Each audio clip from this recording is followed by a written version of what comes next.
Hola, soy Carlos Callao, director de cocinas de la sidrería de Tierras Tour, y vengo a presentar las promociones de 3 y 5 euros del mes de octubre.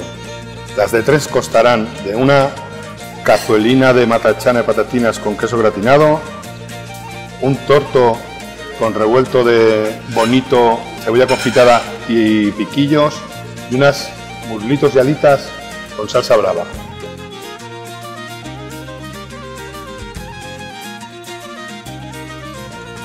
En las de 5 tendremos una longaniza de Avilés con pimientos fritos, unas mollejas de ternera al ajillo y unos concejales de bacalao con una mahonesa de cítricos. Espero que os guste y vengáis a probarla.